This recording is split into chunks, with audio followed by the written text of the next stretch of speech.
আমাদেরকে আমাদের আল্লাহ দুনিয়া ছাড়তে বলে নাই, আখিরাত ভুলতে বলে নাই, দুনিয়া বাদ দিতে বলে নাই। আল্লাহ ওয়ালা তানসা নাসিবাকা মিনাদ দুনিয়া, আল্লাহ বলছে বান্দা দুনিয়া ভুলে যেও না। আমি বাজার, ব্যবসা, হাট ঘাট, চাকরি, ক্ষেত খামার, স্ত্রী, সন্তান, ঘর পরিবার, ঘুম, আহার, নিদ্রা, আমি কোনোটাই বাদ দিতে বলি নাই বান্দা, ছাড়তে বলি নাই। আমি আল্লাহ তোমাদের জিন্দিগি বানাইছি দুইটা, একটা হলো দুনিয়া আর একটা হলো আখিরাত। দুনিয়া তুমি কর্ম করবা আর আখিরাতের জন্য আমল করবা। দুনিয়া কর্ম, আখিরাত তোমার ধর্ম। দুনিয়ার জন্য করবা কর্ম, আখিরাতের জন্য করবা ধর্ম। তো ধর্ম এবং কর্ম, কর্ম এবং ধর্ম মিলবে, তোমার গন্তব্য জান্নাতি হবে। তাইলে এখন হুজুর একটা আশ্চর্য সুন্দর কথা কইছে যে আল্লাহ বলছে বান্দা দুনিয়া তোমার কর্ম, আখিরাতের জন্য তোমার ধর্ম। কিন্তু আখিরাত লম্বা সময়, দুনিয়া স্বল্প সময়। নবীজি সাল্লাল্লাহু আলাইহি সাল্লাম বলছেন একটা সাগরের মধ্যে যদি কেউ নিজের আঙ্গুল চুবায়, ভিজায়, তো আঙ্গুলের অগ্রভাগে যেটুকু পানি, এটুকুই হলো দুনিয়া, আর সাগরের বাকিটা পানি আখিরাত। তাইলে আখিরাত লম্বা না দুনিয়া লম্বা বলেন? কিন্তু মজার বিষয় হলো লম্বা হলো আখিরাত, স্বল্প হলো দুনিয়া। কিন্তু আল্লাহ তাআলা আমার হায়াত, আমার সময় স্বল্প দুনিয়ার জন্যই দিছেন বেশি, আর অনন্তকালের আখিরাতের জন্য আমল চাইছেন অল্প অল্প। সকাল 6টা বাজে 4 রাকাত ফজরের নামাজ, তাহলে 10 মিনিটের বিষয়। আবার দুপুর 1:30টা বাজে 10 রাকাত জোহরের নামাজ, 20 মিনিটের সময়। তাইলে ধরে নিলাম সকাল 6টার পরে 7টা, 8টা, 9টা, 10টা, 11টা, 12টা, 1টা, প্রায় 7.5 ঘন্টা পরে আবার 20 মিনিট। তাহলে সকালের 10 মিনিট আর দুপুরের 20 মিনিট, এই হলো 30 মিনিট মনে করেন আখিরাতের জন্য, আর 7.5 ঘন্টা আমার দুনিয়ার কর্মের জন্য। তাহলে স্বল্প সময়ের দুনিয়ার জন্য আমারে সুযোগ দিলেন বেশি, অনন্তকালের আখিরাতের জন্য আমলের জন্য চাইলেন আমার কাছে অল্প সময়। এটাও আল্লাহর জন্য আমরা দেব না? এটা ইনসাফ হইল? এটা বিবেকের দাবি হইল ভাইয়া? অতএব আমি অনুরোধ করছি, মেহেরবানি করে আমরা ভাবতে শিখি। আরে এই বাচ্চা লাগাই দিলেন কেন আপনারা, আবার নামাই দিলেন কেন? তাইলে শেষ, আমার কথা শেষ, আর অল্প একটু কথা। তাইলে আমি বলতে চাচ্ছি, আমরা যদি বুদ্ধিমান হইতাম তাইলে দুনিয়া আমাদের সুন্দরী চলে, আখিরাত সাথে নিলে দুনিয়া লস হয় না। আখিরাত সাথে নিলে 5 ওয়াক্ত নামাজ যদি কেউ মজবুত সিদ্ধান্ত নেয়, এটা কঠিন কিছু না। হালাল উপার্জনের কেউ সিদ্ধান্ত নিলে এটা কঠিন কিছু না। চরিত্র হেফাজতের সিদ্ধান্ত নিলে খোদার কসম এটা কিছুই না। আল্লাহ তাআলা হাদিসে কুদসিতে আছে, ওয়াদা দিছে, কেউ যদি আমি আল্লাহর ভয়ে চোখ হেফাজত করে, আমি তার দিলের মধ্যে ইমানের এমন স্বাদ দেব যে নগদ ইমানের মজা সে পাইতে থাকবে। খোদার কসম, এটা হাদিস। মান তারাকাহা মাখাফাতি আবদালতুহু ঈমানান ইয়াজিদু হালাওয়াতাহু ফি কলবি। তাহলে গুনাহ ছেড়ে দিলে, আল্লাহকে মেনে নিলে, আল্লাহর ইবাদত করিলে খুব কঠিন কিছু না, খুব কঠিন কিছু না। এই জন্য প্রিয় ভাই আমার, বাপ আমার, এই শেষ বেলায় আমি এই অনুরোধটাই করতে চাই, আমরা যদি বুঝি আখিরাত আমাদের জিন্দেগি, পরকালের জন্যই আমাদের প্রস্তুতি, আল্লাহর কথা হচ্ছে, কোরআনের কথা হচ্ছে, ওলামায়ে কেরাম নসিহত করতেছেন, এই সময়ও যদি আমার দিল আন্তরিক না হয় তো আর হবে কখন? আর হবে কখন? কোরআনুল কারীমের মধ্যে আছে, আল্লাহ তাআলা বলেন, ফাবিআইয়ি হাদিসিন বা'দাহু ইউমিনুন। আল্লাহ তাআলা বলেন, বান্দা এই কোরআনের চাইতে দামি আর কোন কথা বললে তুমি বিশ্বাস করতা? তুমি বলো। আল্লাহ নিজে জানতে চাচ্ছে আমাদের কাছে। ফাবিআইয়ি হাদিস, 23টা বছর আমি আল্লাহ কোরআন নাজিল করলাম, সর্বশ্রেষ্ঠ ফেরেশতাকে দিয়ে নাজিল করলাম, জিবরাইল, সর্বশ্রেষ্ঠ রাসূলের কাছে নাজিল করলাম, 23 বছর নাজিল করলাম, 30 পারা কোরআন নাজিল করলাম। আল্লাহ তাআলা জানতে চাচ্ছে আমাদের কাছে, বান্দা বলো না এরপরে এর চাইতে দামি আর কোন কথা বললে তুমি ঈমান আনতা, বিশ্বাস করতা, মেনে নিতা? তুমি বলো, তুমি বলো। এজন্য কোরআনুল কারীমের প্রতি আন্তরিক হওয়া, আল্লাহর কথার প্রতি সর্বোচ্চ মনোযোগী হওয়া, এটা আল্লাহর আদেশ, কোরআন শরীফের আদেশ এটা। ওয়া ইদা কুরিআল কুরআনু ফাসতামিউ লাহু ওয়া আনসিতু লাআল্লাকুম তুরহামুন। আল্লাহ তাআলা কোরআনে বলছে, যখন কোরআন পড়া হয় তখন তোমরা ফাসতামিউ লাহু, মনোযোগ দিয়ে শোনো, এবং ওয়া আনসিতু, চুপ থাকো, লাআল্লাকুম তুরহামুন, অবশ্যই তোমাদের উপরে রহমত বর্ষিত হবে। তাইলে দোস্ত, এটা জরুরি, একজনই শুনুক, আমার কোনো অসুবিধা নাই, কিন্তু মনোযোগ দিয়ে শুনুক। গাফেল কোনোদিন লাভবান হয় না। এ খামখেয়ালি করতেছে, কেন হাসে, কেন কাঁদে। এখন মনে করেন রাত 11টা বাজে, এখন এত রাত্রে বুট খাওয়ার কি যুক্তিকতা?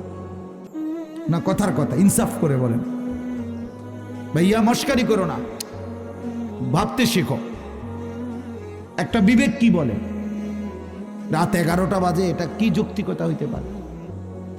আল্লাহর কথার প্রতি খামখেয়ালি, এই অপদার্থই থেকে যায়। এ জীবনেও কোনোদিন জিন্দেগি সুন্দর হয় না। গাফেলের জীবন কখনোই সুন্দর হয় না। এই খামখেয়ালি আর কি, অবহেলা। কোরআন শরীফে আছে, আল্লাহ তাআলা স্পষ্ট বলছেন, যত লোক জাহান্নামী হবে, সমস্ত জাহান্নামী ব্যক্তির একত্রিত পরিচয়, আল্লাহ বলছেন উলাইকা হুমুল গাফিলুন, এরা মূলত গাফেল। এজন্য ভাইয়া বুট বাদামও খাইও না। আমার কথা হলো, অল্প সময় দিল দিয়ে, আন্তরিকতা নিয়ে, নিজের ভালো, নিজের কল্যাণের জন্য আল্লাহর কথা শুনলে বরকত হবে। আল্লাহর কথা শুনলে বরকত হবে। লাআল্লাকুম তুরহামুন, আল্লাহ বলছে, মনোযোগ দিলে, চুপ থাকলে আমি আল্লাহ তোমাদের উপরে রহমত বর্ষণ করব, রহমত বর্ষণ করব। কোরআন শরীফে আছে স্পষ্ট, ওমান আযলামু মিম্মান যুক্কিরা বিআয়াতি রাব্বিহি সুম্মা আ'রাযা আনহা।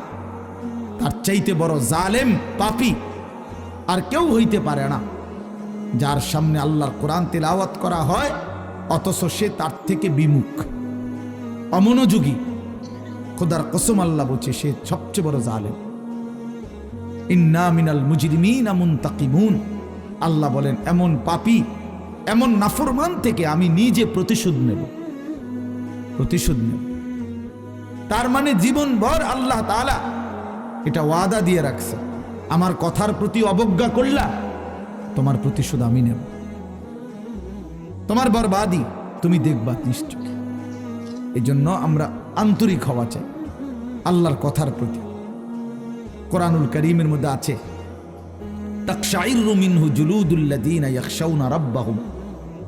আল্লাহ পাক নিজে বলছে, কোরআনুল কারীমের বৈশিষ্ট্য, কোরআন যখন মুমিন শুনবে, তো যাদের কলিজার ভিতরে আল্লাহর ভয় আছে, তাদের শরীরের চামড়া পশম সহ দাঁড়িয়ে যাবে, শিহরে উঠবে শরীর, সারা দেহের চামড়া নড়ে উঠবে।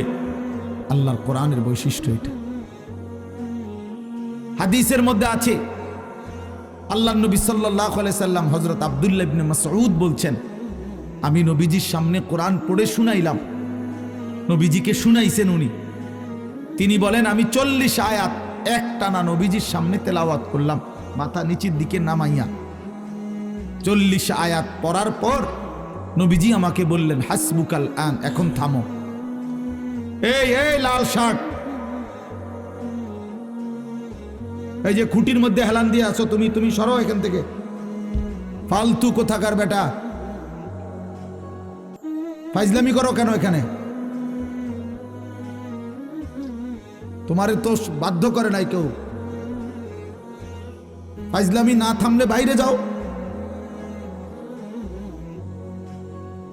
মস্কারি করে অনেকে আছে এমন গাদ্দার যে, হুজুর আমি কোনোদিন কারো কথা শুনি না, আপনি বললে হবে কি?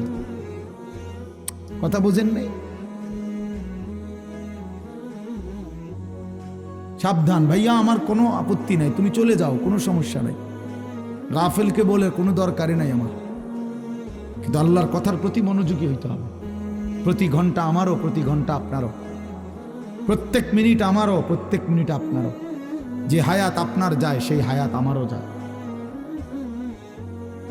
প্রত্যেক সেকেন্ড আমারও যায়, আপনারও যায়। এক বুজুর্গকে আমরা কিতাবে পড়ছি, কিমাতুজ জামান ইনদাল উলামা, একটা প্রসিদ্ধ আরবি কিতাব আছে, ওলামায়ে কেরামের নিকট সময়ের মূল্য। ওই বইতে আছে এক বুজুর্গকে এক ব্যক্তি আইসা বলছে, হজরত আপনার সাথে আমি একটু কথা বলতে চাচ্ছি। হজরত বললেন, কোনো দিনই মাসআলা? বললেন না, এমনিই একটু কথা বলবো। উনি বলছেন, তাহলে তুমি সূর্যকে যেটুকু সময় তুমি কথা বলবো ওইটুকুর জন্য থামায় রাখো। কসম, আমরা কিতাবে পড়ছি। উনি বলছে, তুমি সূর্যকে থামায় রাখো, যেটুকু সময় তুমি আমার সাথে কথা বলবা ওইটুকু সময়ের জন্য যদি তুমি সূর্যের গতি থামায় রাখতে পারো তাহলে কথা বলতে পারো, নাই তো আমার এইটুকু সময় তুমি নষ্ট করার কোনো অধিকার রাখো না। এই 20 মিনিট তো আমার সময়, তুমি আমার সেই 20 মিনিট নষ্ট করবা কেন? এই আধা ঘন্টা তো আমার টাইম, তুমি আমার হায়াতের আধা ঘন্টা নষ্ট করবা কেন?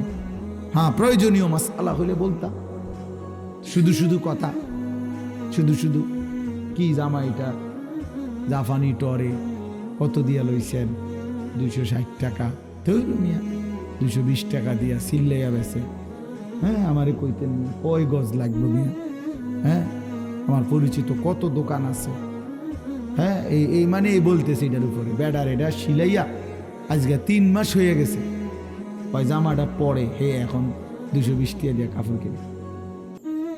এগুলা অপ্রয়োজনীয় কথা না, বেহুদা কথা, অনর্থক কথা। এই জন্য দোস্ত ভাইয়া, জিন্দিগি এত গাফিল হইতে নাই। সারাক্ষণই খামখেয়ালি, হাসি মজাক ঠাট্টা, এত মাতাল, এত পাগল, এত প্রতিবন্ধী। তুমি প্রতিবন্ধীর দিকে তাকায় দেখো, পাগলের দিকে মাতালের দিকে তাকায় দেখো, সে তো সারাক্ষণ অ্যাবনর্মাল।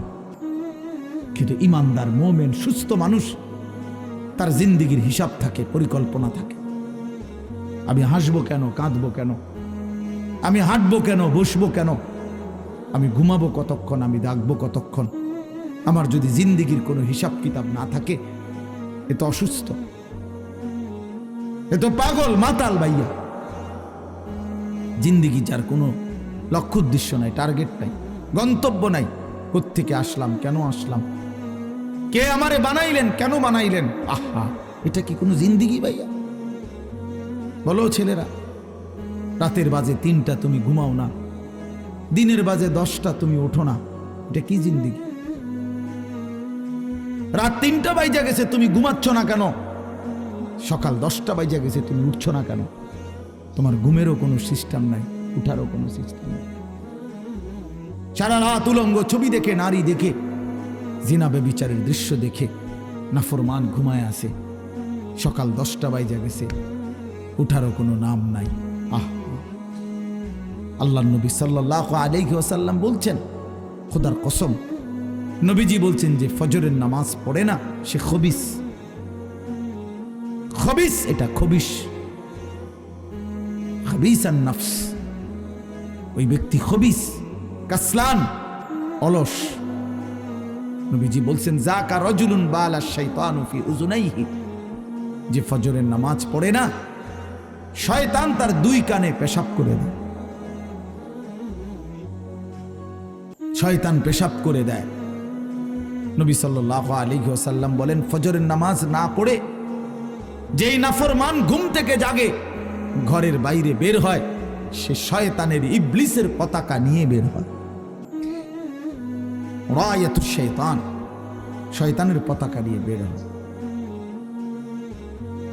এই জন্য দোস্ত, আমরা এটা বোঝা উচিত। আমার কথা, প্রথম কথা এটা প্রত্যেকেই বোঝা উচিত, আমি মুসলমান, আমার একজন আল্লাহ আছেন, আমার শ্রেষ্ঠ রাসূল আছেন, আমার একটা কিতাব কোরআন আছে, আমার একটা ধর্ম ইসলাম আছে। 4টি সর্বশ্রেষ্ঠ নিয়ামত আমার আছে।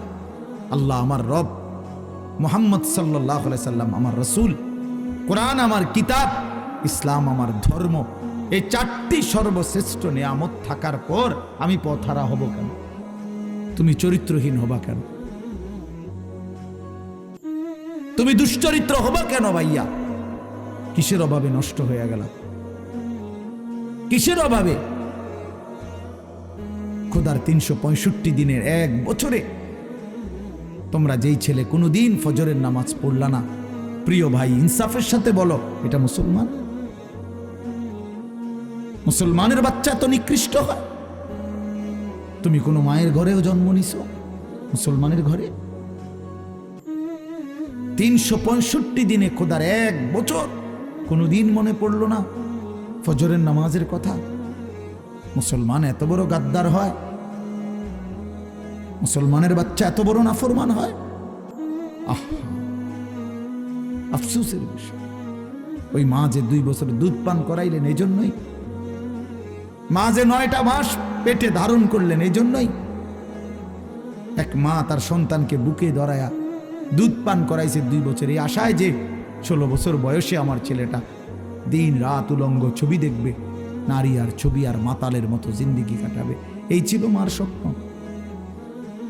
এই ছিল মায়ের গর্ভে ধারণ, এর উদ্দেশ্য। ইনসাফ করো ভাইয়া, ইনসাফ করো দয়া করে। দোস্ত, তোমার ভালো তোমাকেই বুঝতে হবে, তোমার কল্যাণ বুঝার তোমাকেই বুঝতে হবে। এই পৃথিবী স্বার্থপর, স্বার্থপর এই দুনিয়া। কেউ কাউরে মনে রাখে না, কেউ কাউরে মনে রাখে না, কেউ কাউরে মনে রাখে না। এই দুনিয়া, আমার যেদিন মৃত্যু হবে সেদিনও পৃথিবীতে আলো উঠবে, সূর্য উঠবে। এই রং তামাশার, এই দুনিয়ার ব্যস্ততার, এই ফুর্তি চলতেই থাকবে, কিন্তু আমি কবরে চলে যাই। এজন্য আমাদের প্রত্যেকেই এটা ইনসাফের সাথে ভাবা উচিত। অনিবার্য এক বাস্তবতা, প্রিয় ভাই, চিরন্তন এক সত্য যে আমাকে মরতে হবে। পৃথিবীর কোনো যুক্তি, কোনো বিশ্লেষণ, কোনো শক্তি, কোনো ক্ষমতা, কোনো বাহাদুরি দিয়েই যেহেতু মৃত্যুকে আমি আড়াল করতে পারবো না, কবরকে আমি ঠেকাইতে পারবো না, অতএব যেই পরিস্থিতির মুখোমুখি আমাকে হতেই হবে, বুদ্ধিমান বিবেকবান উচিত সেজন্য নিজে প্রস্তুতি নেয়। যেহেতু কবরে যেতেই হবে আমাকে, কোনো যুক্তি নাই, বলে আমি বুঝি নাই, না বুঝলেও মরে যাবে, খেয়াল না করলেও মরে যাবে, হাসলেও মরণ, কাঁদলেও মরণ। সুখের অট্টালিকাতেও মৃত্যু হয়, জীর্ণ কুঠির কুড়ে ঘরেও মৃত্যু হয়। জীবনে যে কোনোদিন সুখ দেখে নাই সেও মরে যাবে, জীবনে যে কোনোদিন দুঃখ দেখে নাই সেও মরে যাবে। তাহলে ভাইয়া বাপ, যে মৃত্যু আমাকে বরণ করতেই হবে, যেই কবরে আমাকে যেতেই হবে, কোনো ফাঁক ফুক নাই, কোনো সাইড নাই, তাহলে তার জন্য প্রস্তুতি নেওয়া, তার জন্য বাবা যে সেখানে আমার কি হবে, সেখানে আমাকে কি করতে হবে, খোদার কসম এতটুকু বিবেক বুদ্ধি খাটানো, এটা একটা সুস্থ মানুষের দাবি, সুস্থতার দাবি, এটা ইনসাফের দাবি, বিবেকের দাবি। এতটুকু বিবেক যদি কাজ না করে, ধরে নিতে হবে তার আকলই নাই, দিমাগই নাই, দিমাগই নাই। এজন্য কুরআনুল কারীমে আল্লাহ তাআলা বলছে, নাফরমানের দিল আছে কিন্তু কিছুই বোঝে না, নাফরমানের কান আছে শোনে না, চোখ আছে দেখে না। এজন্য আল্লাহ তাআলা বলছেন, উলাইকা কাল আনআম, নাফরমান এক ধরনের জানোয়ার। প্রত্যেক পাপী হলো এক ধরনের জানোয়ার, নাফরমান জানোয়ার বেটা। আনআম চতুষ্পদ জন্তু, কারণ যার বিবেক কোনো কাজ করে না, বানানেওয়ালাকে চিনে না, সে চিনল কি? সৃষ্টিকর্তাকেই যে বোঝে না, খোদার কসম সে কিছুই বোঝে না, কিছুই বোঝে না। যার আল্লাহ নাই তার কিছুই নাই। আল্লাহকে হারিয়ে সব পেলেও কিছু পায় না, আল্লাহকে পেয়ে সব হারালেও কিছুই হারায় না। জুতু মেরা তু সব মেরা। আমি এই জন্য অনুরোধ করছি, আলহামদুলিল্লাহ যথেষ্ট বয়ান হয়েছে। আমরা রাত গভীরে ইনসাফের সাথে এই যে কয়জন আমরা বসছি, প্রত্যেকের কাছে আমার কথা এটা, আমরা ভাবা উচিত। ইস্তাফতি কালবাক, নবী সাল্লাল্লাহু আলাইহি ওয়াসাল্লাম বলছেন, তোমার দিলকে প্রশ্ন করো, তোমার বিবেককে জিজ্ঞেস করো। এমনটাই হওয়া উচিত মুসলমান। তোমার বিবেক কি বলে? একটা ছেলে বেনামাজি, তুমি আইসা দাঁড়াইয়া বলো, ভাইয়া 1 মিনিট তুমি মাইক ধরে বলো, মুসলমান এমনই হওয়া উচিত। তুমি দোস্ত তোমার ধর্মের ব্যাপারে একটা লাইন বলো, তুমি বলো তোমার ধর্মের ব্যাপারে তুমি 1 লাইন বলো। তোমার রসুলকে এভাবে প্রত্যাখ্যান করা উচিত। কোনোদিন তোমার চুল নবী সাহাবী আউলিয়াদের মতো হবে না। কোনোদিন তোমার জামা পোশাক নবী সাহাবী আউলিয়াদের মতো হবে না। কোনোদিন তোমার চলাফেরা সাজগোজ নবী সাহাবী আউলিয়াদের মতো হবে না কোনোদিন। তাহলে কি যোগ্যতায়, কি কারণে আমরা মুসলমান? যাদের কপালে সেজদা নাই, তুমি কিভাবে মুসলমান? যার লেবাসে পোশাকে ইসলামের কোনো চিহ্ন নাই, তুমি কোন যুক্তিতে মুসলমান ভাইয়া? কোন যুক্তিতে মুসলমান? আল্লাহ নবী সাল্লাল্লাহু আলাইহি ওয়াসাল্লাম বলছেন, ফারকু মা বাইনানা ওয়া বাইনাল কুফরি আস-সালাহ। আমাদের মাঝে আর কাফেরের মাঝে পার্থক্য নামাজ। নামাজ মুমিন আর কাফেরের পার্থক্য করে। এটা কি মুসলমান না বেঈমান? এটার প্রমাণের চিহ্ন খোদার কসম ভোটার আইডি কার্ড না, জন্ম নিবন্ধন সনদ নয়, সেজদা। সেজদা এই কপাল দুনিয়ার কোনো কাজে ব্যবহার হয় না। পৃথিবীর কোনো উপার্জনের জন্য কপাল লাগে না। চাকরি, ব্যবসা, ক্ষেত খামার, অটো, সিএনজি, ফসল, দেশ বিদেশ, ভাইয়া ইনসাফের সাথে ভাইবা দেখো, বাবারাও ভেবে দেখেন, এই কপাল কোনো উপার্জনের কাজে ব্যবহার হয় না। উপার্জনের কাজে হাত ব্যবহার হয়, পাও ব্যবহার হয়, মেধা ব্যবহার হয়, যোগ্যতা ব্যবহার হয়। কপাল কোনো কামাই রোজগারের জন্য ব্যবহার হয় না। কপাল রব্বে করিম বানাইছেনই শুধু সেজদার জন্য, শুধু সেজদার জন্য, শুধু সেজদার জন্য, শুধু সেজদার জন্য। এই জন্য যে কপালে সেজদা নাই ওইটা মানুষের বাচ্চা না। যে কপালে সেজদা নাই ওটা মুসলমানের বাচ্চা না, ওটা মানুষের বাচ্চা না। যে জিন্দিগি সেজদাবিহীন জিন্দিগি, ওইটা জন্তু জানোয়ারের জিন্দিগি। কোরআন শরীফে আছে, কোরআন শরীফ স্পষ্ট আছে, সূরা আরাফের মধ্যে আছে। আল্লাহ বলছেন, ওয়াত্তাবা হাওয়াহু ফামাসালুহু কামাসালিল কালব। প্রিয় বন্ধু শুনো মিয়া, আল্লাহ বলছে মনের ইচ্ছা মতো যে চলে, মনের চাহিদার যে অনুসরণ করে। কেন নামাজ পড়ো না? তোমার মন চাইছে দেখে পড়ো না। কেন সারা রাত নারী দেখলা, ছবি দেখলা সারাদিন? তোমার মন চাইছে দেখে। কেন তুমি পেশাব পায়খানার পরে ঢিলা কুলুক টয়লেট পেপার পাক পবিত্র ঠিক মতো হও না? কেন? তোমার মন চাইছে দেখে। কেন তোমার জবানে একবারও তোমার মালিকের নাম উচ্চারণ হয় না? তোমার মন চাইছে এই জন্য। তুমি যা ইচ্ছা তাই করতেছ, কেউ তোমারে বাধা দিচ্ছে না। আল্লাহর কসম, আল্লাহ কোরআনে বলছে, এই যে মনের ইচ্ছা মতো যে চলে, ওয়াত্তাবা হাওয়াহু, যে তার মনের চাহিদার অনুসরণ করে, ফামাসালুহু কামাসালিল কালব। আল্লাহ বলে তার উদাহরণ হলো, তার দৃষ্টান্ত হলো কুত্তার মতো, কুত্তার মতো, কুত্তার মতো, কুত্তার মতো, কুত্তার মতো। এটা ওই জিন্দিগি কুত্তার জিন্দিগি, ওই জিন্দিগি কুত্তার জিন্দিগি, যে জিন্দিগিতে তার মালিকের গোলামি নাই। জন্য মনে রাখো, যাদের কপালে ছেলেরা সেজদা নাই, তোর জিন্দিগি কুত্তার জিন্দিগি, মনে রাখিস। আমার নাম মনে রাখিস, আমি বলছি, আমার নাম আনিসুর রহমান। আমার নাম মনে রাখো। ওই জীবন কুত্তার জীবন, যে জীবনে সেজদা নাই। ওই জিন্দিগি জানোয়ারের জীবন, যে জীবনে মালিকের গোলামি নাই, আল্লাহর নাফরমানি চেয়েছি। কেন সেজদা দিবা না? তুমি মানুষ না? তুমি জানোয়ার? তুমি কুকুর? তুমি বিড়াল? তুমি শূকর? তুমি সেজদা দিবা না কেন? তুমি এক পবিত্র মায়ের ঘরে জন্ম নিছ, তুমি এক ইমানদারের সন্তান, তুমি কেন সেজদা দিবা না? বলুন বাপ, আপনারা যারা বাবা আছেন, আপনাদের কাছে আপনারা বুঝাপড়া করেন। মুসলমান যদি হয়ে থাকেন, বুঝাপড়া করেন নিজের ছেলের ব্যাপারে। আরে ছেলের বিদেশ পরে বেটা, ছেলের দুনিয়া পরে, ছেলের ঘর বাড়ি বিল্ডিং সোফা ফার্নিচার পরে মিয়া। আগে ছেলের সাথে বোঝাপড়া করেন। তুই যদি মুসলমানের বাচ্চা হয়ে থাকস, কেন ফজরের নামাজ পড়বি না? আমি যদি তোর বাপ হয়ে থাকি, তুই যদি আমার সন্তান হও, তাহলে ইমানদারের সন্তান কেমনে বেনামাজি হয়? ইমানদারের মেয়ে কেমনে বেপর্দা হয়? ইমানদারের স্ত্রী কেমনে বেপর্দা হয়? ইমানদারের সন্তান কেন 24 ঘন্টা আল্লাহর নাফরমানি করবে? আপনি তারে আল্লাহ চিনাইতে পারলেন না, জীবনে কি চিনাইলেন? আপনি তাকে বানানেওয়ালা চিনাইতে পারলেন না। আহা বন্ধু, করলেনটা কি? আহারে বাপ, কি করলেন আপনি? কার জন্য সোফা বানাইলেন? কার জন্য খাট বানাইলেন?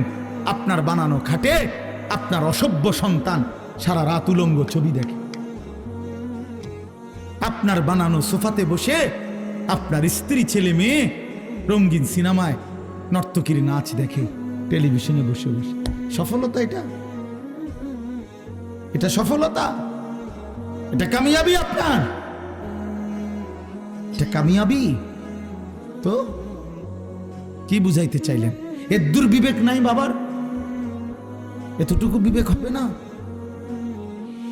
কোরআন শরীফে আছে সূরা হুদের মধ্যে নূহ আলাইহিস সালাম ওনার বেঈমান সন্তানের জন্য যখন ডুবে যাচ্ছিল দোয়া করছিল, ইন্না ইবনি মিন আহলি। এই শব্দটা বলছিল নূহ নবী, আল্লাহ ওই যে ছেলেটা ডুবে যাচ্ছে এটা আমার পরিবার, আমার বংশধর, আমার সন্তান।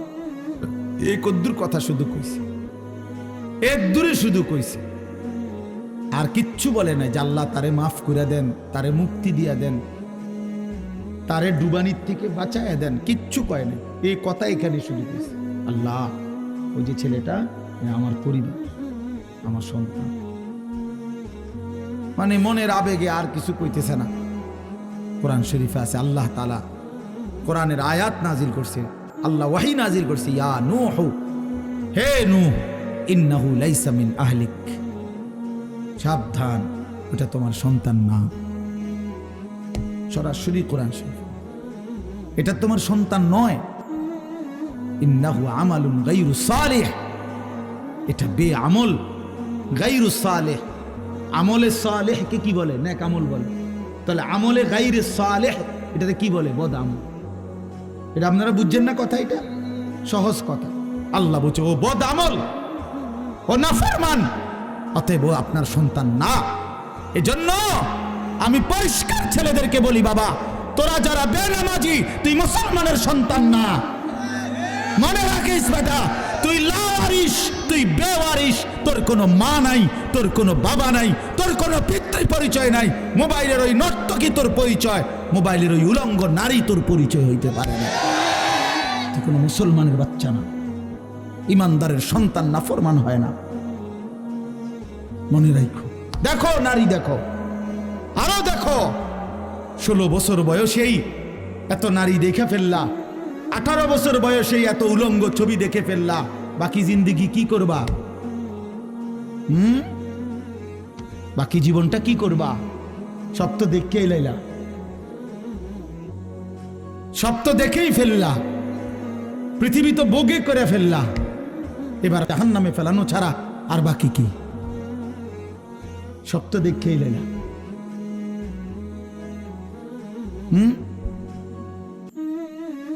হালাল স্ত্রীর ভালোবাসা তো আর মিলবে না, পবিত্র স্ত্রী তো আর মিলবে না।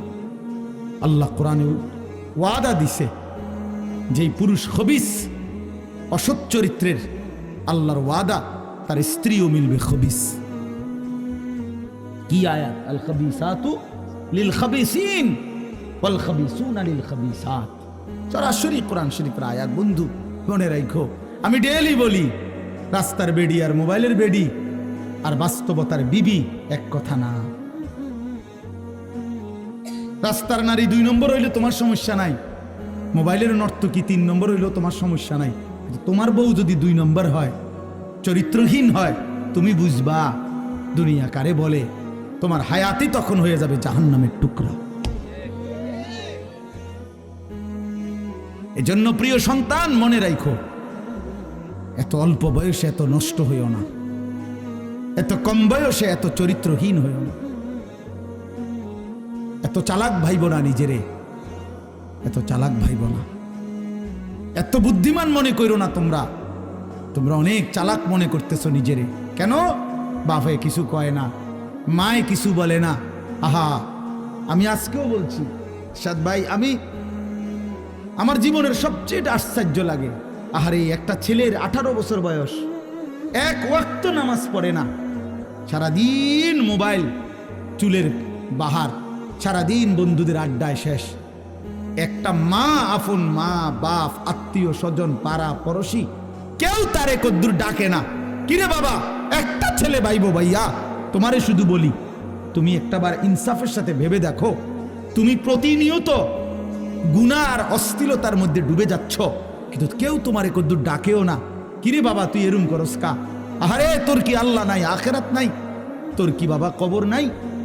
কেউ তারে কদ্দুর মনে করায় না। এমন অভিশপ্ত হইল কেন? ইনসাফ কি মানে? ওরে কেউ ডাকে না কা? আপন মাও আপন সন্তানকে ডাকে না, বাবাও ডাকতেছে না, কেউ তারে ফিরাচ্ছে না। তোমারে সবাই ছেড়ে দিছে কেন বাবা? এর মূল কারণ মনে রাখেন, ছেলেরা বাপ মনে রাখো, যার উপরে আল্লাহর লানত পড়ে, খোদার লানত, তারে গোটা সৃষ্টি ঘৃণা করে। তোমারে আর কেউ পছন্দ করে না, এই জন্য কেউ তোমারে আর ডাকে না। আমি যদি যদি আমার ছোট ভাই হয়, আমি যদি তার অন্যায়ের কারণে ডাইকা এনে থাপ্পড় দেই, মারি, শাসন করি, এটা তার জন্য কল্যাণ, কারণ আমি তারে ফিরাই আনলাম। আরেক হইল আমি তার সাথে এতটা রাগ করলাম, যা তোর যেটা মনে কর তুই এটা কর, পিছা দিয়া ফির তোর কপালে তুই যা, আমি তোরে কোনোদিন ডাকবো না, বলবো না, ছুঁইবো না, যা মন চায় তুই যা কর। তোর বাহ্যিক দৃষ্টিতে তো মনে হবে তারে মারি নাই, থাপ্পড় দেই নাই, কিন্তু তার তো অনন্তকালটা শেষ, তার ভবিষ্যৎটা শেষ, তার লাইফটা তো শেষ। তার চাইতে ভালো ছিল তারে মারা, কিল, কনি, ঘুষি দিয়া হইল ফিরাইয়া আনা, এটা উত্তম ছিল না? এই জন্য তোমারে ফিরাবে না কেন? তোমরা যারা সারা দিন রাত এক ওয়াক্ত নামাজ পড়ো না, কোনোভাবেই আল্লাহ আখিরাত পরকালের কিছুই বুঝো না, এমন অভিশপ্ত, মাত্র 18 বছর বয়সে খোদার গজব পড়লো তোমার উপরে, আল্লাহর লানত পড়লো কেন? 18 বছর বয়সে এত বড় নাফরমান হয়ে গেল কেন?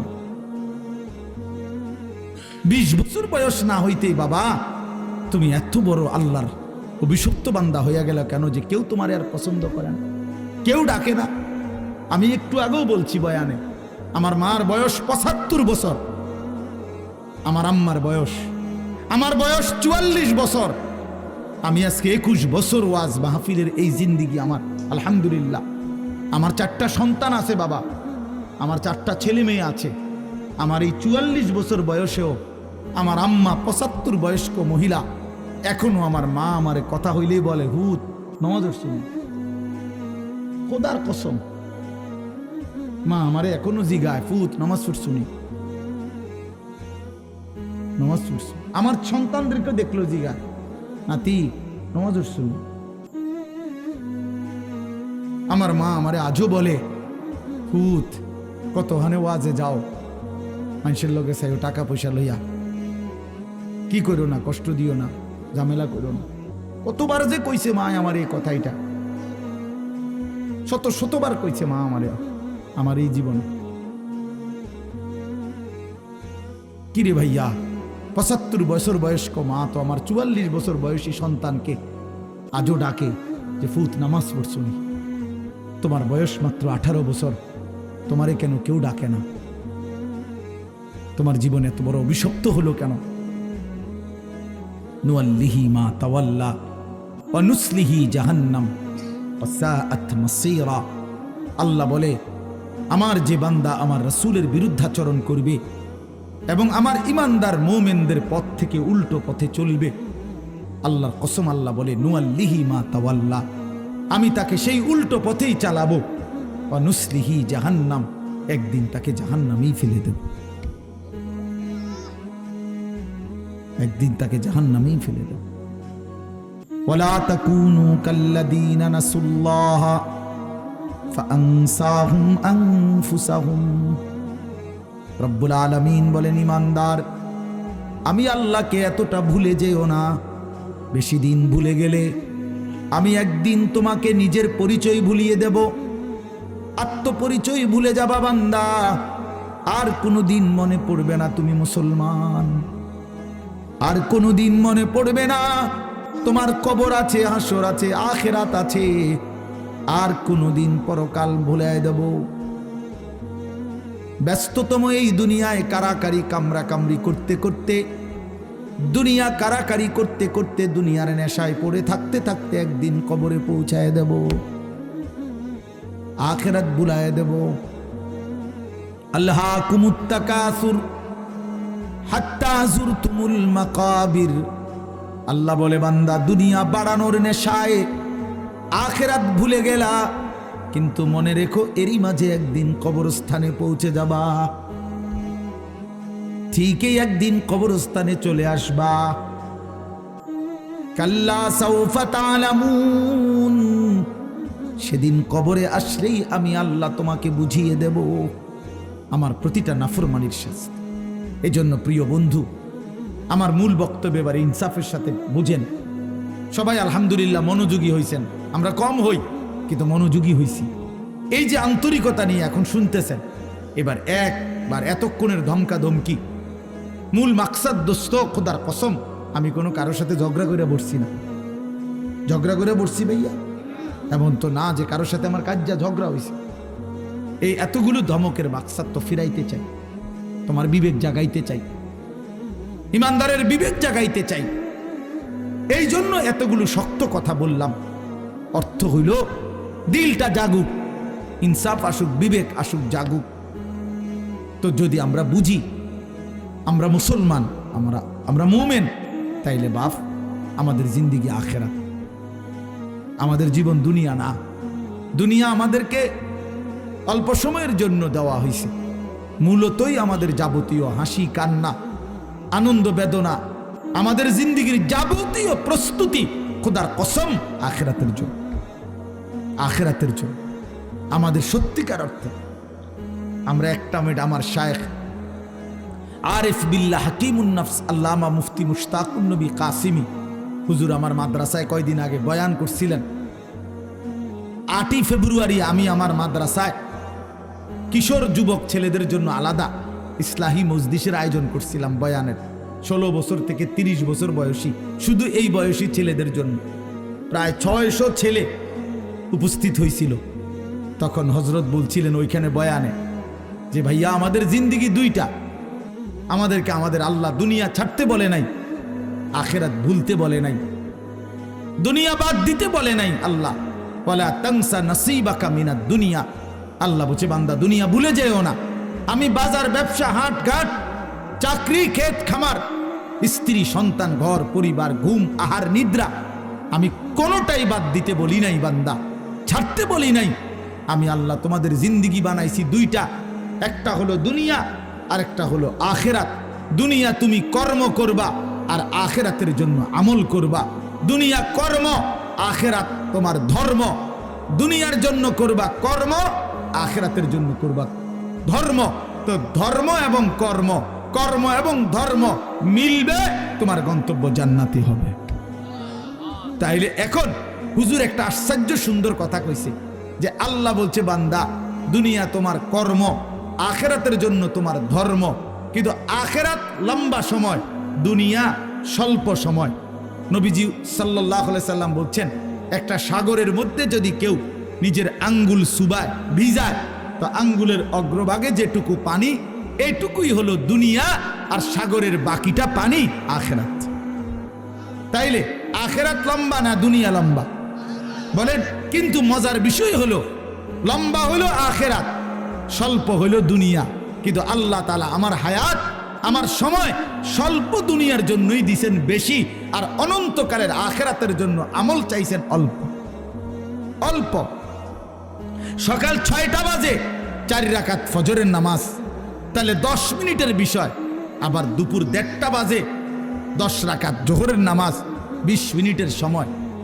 তাইলে ধরে নিলাম সকাল 6টার পরে 7টা 8টা 9টা 10টা 11টা 12টা 1টা, প্রায় 7.5 ঘন্টা পরে আবার 20 মিনিট। তাহলে সকালের 10 মিনিট আর দুপুরের 20 মিনিট, এই হলো 30 মিনিট মনে করেন আখিরাতের জন্য, আর 7.5 ঘন্টা আমার দুনিয়ার কর্মের জন্য। তাহলে স্বল্প সময়ের দুনিয়ার জন্য আমারে সুযোগ দিলেন বেশি, অনন্তকালের আখিরাতের জন্য আমলের জন্য চাইলেন আমার কাছে অল্প সময়। এটাও আল্লাহর জন্য আমরা দেব না? এটা ইনসাফ হইল? এটা বিবেকের দাবি হইল ভাইয়া। অতএব আমি অনুরোধ করছি, মেহেরবানি করে আমরা ভাবতে শিখি। আরে এই বাচ্চা লাগাই দিলেন কেন আপনারা, আবার নামাই দিলেন কেন? তাইলে শেষ, আমার কথা শেষ, আর অল্প একটু কথা। তাইলে আমি বলতে চাচ্ছি, আমরা যদি বুদ্ধিমান হইতাম তাইলে দুনিয়া আমাদের সুন্দরী চলে। আখেরাত সাথে নিলে দুনিয়া লস হয় না। আখেরাত সাথে নিলে 5 ওয়াক্ত নামাজ যদি কেউ মজবুত সিদ্ধান্ত নেয়, এটা কঠিন কিছু না। হালাল উপার্জনের কেউ সিদ্ধান্ত নিলে এটা কঠিন কিছু না। চরিত্র হেফাজতের সিদ্ধান্ত নিলে খোদার কসম এটা কিছুই না। আল্লাহ তাআলা হাদিসে কুদসিতে আছে, ওয়াদা দিছে, কেউ যদি আমি আল্লাহর ভয়ে চোখ হেফাজত করে, আমি তার দিলের মধ্যে ইমানের এমন স্বাদ দেব যে নগদ ইমানের মজা সে পাইতে থাকবে। খোদার কসম এটা হাদিস। মান তারাকাহা মাখাফাতি আবদালতুহু ঈমানান ইয়াজিদু হালাওয়াতাহু ফি কলবি। তাহলে গুনাহ ছেড়ে দিলে, আল্লাহকে মেনে নিলে, আল্লাহর ইবাদত করিলে খুব কঠিন কিছু না, খুব কঠিন কিছু না। এই জন্য প্রিয় ভাই আমার, বাপ আমার, এই শেষ বেলায় আমি এই অনুরোধটাই করতে চাই, আমরা যদি বুঝি আখেরাত আমাদের জিন্দেগি, পরকালের জন্যই আমাদের প্রস্তুতি, তাইলে আমাদের প্রস্তুতির আখেরাত সাজাইবার সবচেয়ে সুন্দর সিজন, শ্রেষ্ঠতম মাস মাহে রমজান। মাহে রমজান আমাদের সামনে একদম মুখোমুখি, শাহরু রমাদান, রমজান মাস। এই রমজান মাসটাকে কদর করার কথা আমি বলতে চাই, এটাই আমার শেষ আহ্বান। কেউ যদি বুঝি আমরা আমার আখেরাতি মূল, আমার দুনিয়া সামান্য, তাহলে আমাদের উচিত মাহে রমজানের প্রস্তুতি নেওয়া, মাহে রমজানের প্রস্তুতি নেওয়া। মাহে রমজান আল্লাহ নিজের এই যে প্যান্ডেল আপনারা সাজাইছেন সুন্দর করে মাহফিলের জন্য, খোদার কসম আল্লাহ তাআলা বলে, বান্দা রমজান আমি নিজ হাতে সাজিয়েছি আমার বান্দাকে জান্নাত দেওয়ার জন্য, জাহান্নাম থেকে বাঁচাবার জন্য। যদি বলি আল্লাহ কেমনে সাজাইলেন, আল্লাহ তাআলা বলেন, শুনো আমার সাজানোটা তোমরা শুনো। 1, আমি আল্লাহ জান্নাতের সব দুয়ার খুলে দিয়েছি। 2, জাহান্নামের দরজাগুলো বন্ধ করে দিয়েছি। 3, সমস্ত শয়তান এবং দুষ্ট জিন শেকলে বন্দি করে দিয়েছি। এবার আসো রমজানের ভিতরে, আমি আল্লাহ তাআলা রমজানের প্রথম দশক রহমত দ্বারা সাজিয়েছি, মাঝের দশক মাগফিরাত দ্বারা সাজিয়েছি, শেষ দশক নাজাত দ্বারা সাজিয়েছি।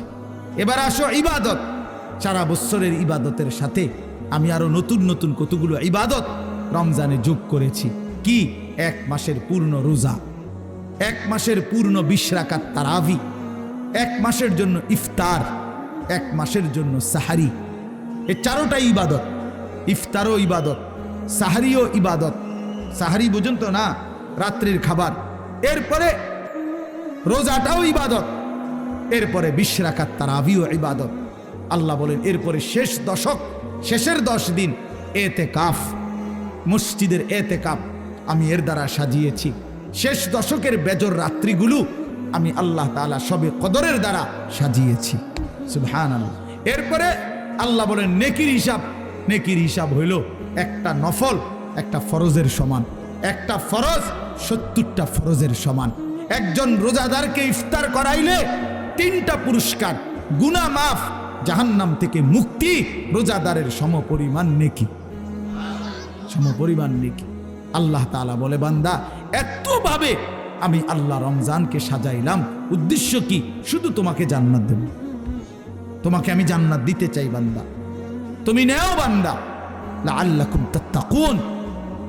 আল্লাহ বলছে 1 মাসে মুত্তাকি বানিয়ে দেব, 1 মাসে তুমি আমার গুনাহ ছেড়ে দাও, আমার একটা রমজান তুমি কদর করো বান্দা, আমি তোমারে মুত্তাকি বানিয়ে জান্নাতি বানিয়ে দেব। এই জন্য আল্লাহ বলছে শাহরু রমাদান। যে আয়াতটা আমি পড়েছি, আল্লাহ নিজে রমজান মাস, এই শব্দ রমজান মাস আল্লাহ নিজে কোরআনে উল্লেখ করছে। এই জন্য রমজান মাস এটা উচ্চারণ হয় বছরে কত দিন জানেন? প্রতিদিন, প্রতিদিন, প্রতিদিন। কেমনে? কারণ 24 ঘন্টা পৃথিবীতে কোথাও না কোথাও আল্লাহর কোরআন তিলাওয়াত হয়। আর শাহরু রমাদান এই শব্দ অতএব জমিনে 24 ঘন্টায় কোথাও না কোথাও কারো না কারো জবানে উচ্চারিত হয়। সারা বছর রমজানের কথা আলোচিত হয়। নাহলে এই শব্দ শাহরু রমাদান যে কোরআন শরীফের শব্দ না, তাহলে এটা কেউ না কেউ তো পড়তেছে, কোথাও না কোথাও কেউ সবক দিতে আছে, কেউ শুনানি চলতে আছে। মানে 24 ঘন্টা আল্লাহর জমিনে সারা বছর এক আওয়াজ উচ্চারিত হয়, রমজান মাস, রমজান মাস, রমজান মাস, শাহরু রমাদান। আল্লাহ এবার বলে, বান্দা শুনো, এই মাসের পরিচয় আমিই বললাম, আমার পরিচয় আমি দেই আমার মাসের। আল্লাযী উনজিলা ফীহিল কোরআন, এটা সেই মাস যে মাসে কোরআন নাজিল করা হয়েছে। কোরআন নাজিল করাতে এই মাস দামি। আমার শায়েখ আল্লামা মুফতি মুশতাকুন নবী সাহেব বলে যে দেখো, একটি রমজানে কোরআন নাজিল হয়েছিল, প্রত্যেক রমজানে কোরআন নাজিল হয় না। কোরআন তো একটি রমজানে, নবীজির বয়স যখন 40, ওই সময়ে একটা রমজান কোরআন নাজিল হয়েছিল। কিন্তু ওই এক মাসে একবার কোরআন নাজিল হওয়ার কারণে কোরআনের বরকতে ওই মাস যতবারই পৃথিবীতে আসে ততবারই দামি হয়ে যায়। ওই একটি রাত শবে কদর, ওইটা তো একটা রাতে কোরআন নাজিল হয়েছিল, কিন্তু ওই রাত এটা এবার যতবারই আসে ঘুরে ঘুরে ততবারই ওই রাত দামি হয়ে যায়। এই জন্য কোরআন যে রাতের সাথে একবার লাগছে, এই রাত আজীবনের জন্য দামি হয়ে গেছে।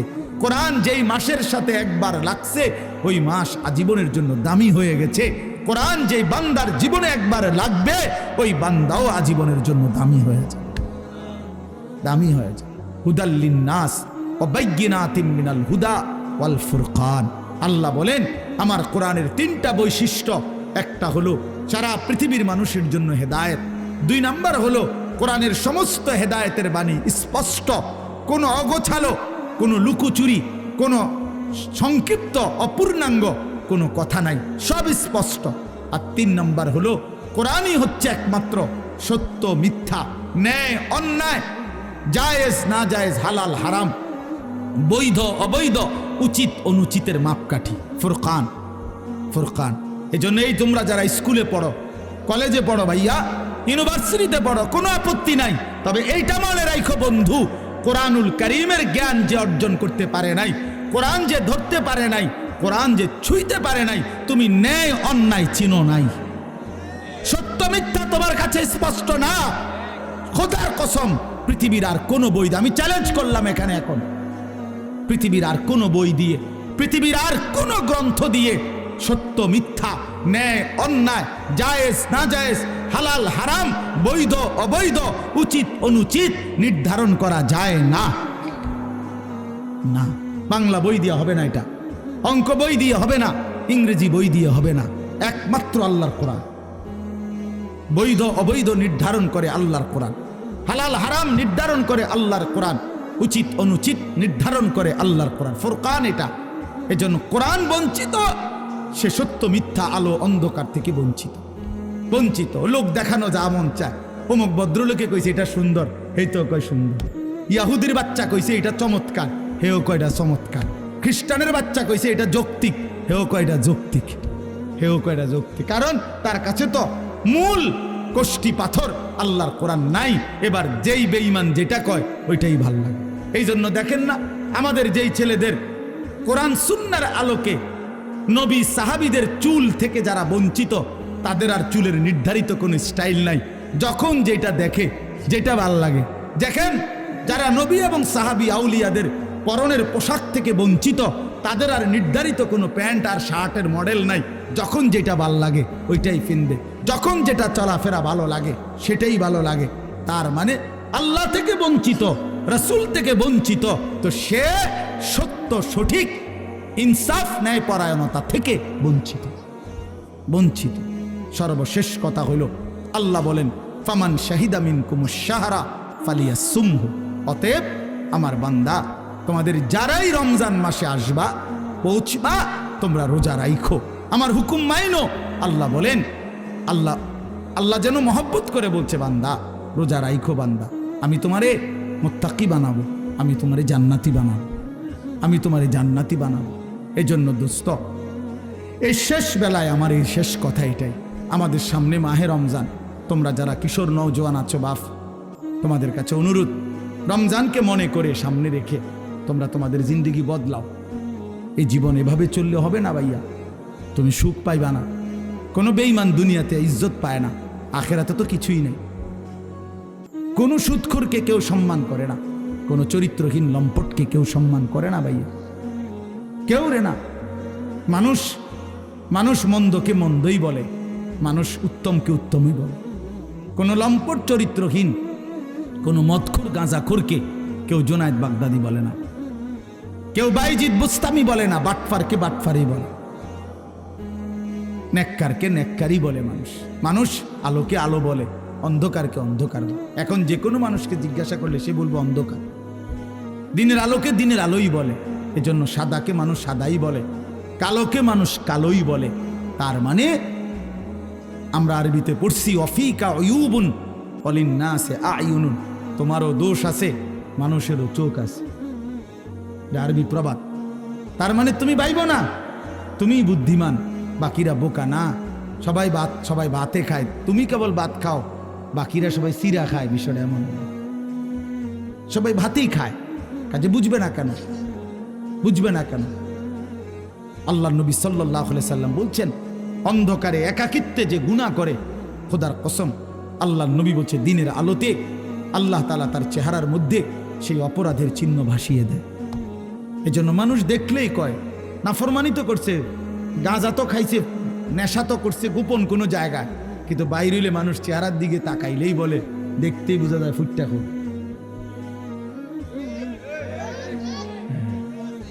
ফুটটা খোর, বাবা খোর, ডাইল খোর। হ্যাঁ, বুঝেন নাই?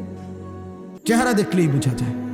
আমি তো এই জন্য অনেক সময় বলি যে অনেক ছেলে আছো তোমরা, তোমাকে সমবয়সী বন্ধু, তোমার চুল এবং তোমার স্টাইল দেখা কয় দোস্ত তোরে সেরকম লাগে।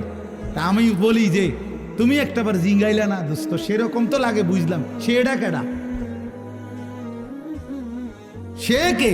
যার মতো লাগে সে কে? তুমি তো আমার একটা কারো না কারো মতোই কইতে চাইছো যে সেরকম লাগে, তো সেরকমটা কে? সে কে? তাইলে দেখবা সে কইব দোস্ত তোমারে ফুট্টাখোর বাবাখোরের মতো লাগে, তোমারে ডাইলখোর নেশাখোরের মতো লাগে, ইয়াবাখোর লম্পটের মতো লাগে বেটা। এই জন্য দুশ্চরিত্রকে কেউ ইজ্জত করে না, বেহায়া নারীকে কেউ সম্মান করে না। কোন বেপর্দা নারীকে দেখে রাস্তার কোনো লম্পট, কোনো বখাটে দুশ্চরিত্র মানুষ যারা নারীকে দেখে, বেহায়া বেপর্দা নারীকে, তাকে নিয়ে কেউ রাবেয়া বসরির কল্পনা করে না, রাবেয়া বসরির কল্পনা করে না, তাকে নিয়ে অসভ্য কল্পনাই করে, উলঙ্গ কল্পনাই করে। এই জন্য ভাইয়া নিজের কদর করো, এটা উপলব্ধির বিষয়, এটা উপলব্ধির বিষয়। আল্লাহ আমাদেরকে বুঝ দান করেন। আল্লাহ তাআলা আজকের এই মাহফিল ভরপুর কবুল করেন।